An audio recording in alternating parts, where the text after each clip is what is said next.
States and cities, towns, universities, school districts, they're all rethinking their customs and traditions in light of the current social justice debate in our country. Among some of the issues, the Confederate flag and its symbolism, either a proud part of American history, according to some, or a sign of America's shameful past, according to others. News 19's Lindsay Ford has a reaction from a local historian to why the flag raises such strong emotions.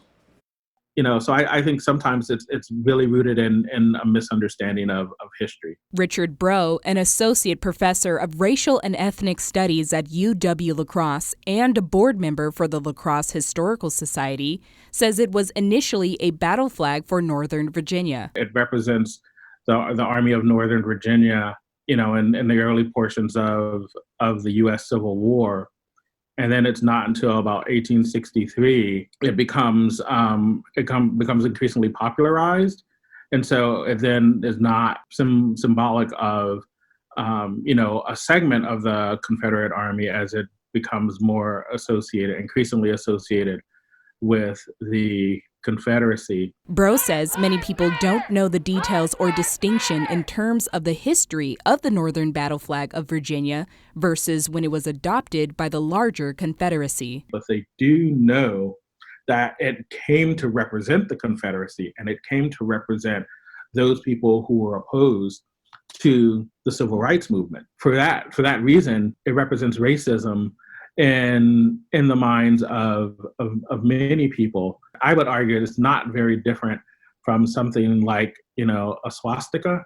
Breaux says when it comes down to it, the meaning of the flag boils down to its context. One only needs to watch civil rights footage in terms of civil rights protests, attempts to desegregate lunch counters, attempts to desegregate the University of Mississippi in terms of James Meredith. I mean, those are all things where, again, people use the Confederate flag as the symbol of opposing any sort of equality for African Americans. Breaux says a number of people who identify as a person of color find the Confederate flag offensive. As a person of color, I think that's very oppressive and offensive and unnecessary because, there's no need for it anymore because this is 2020, not 1860 something.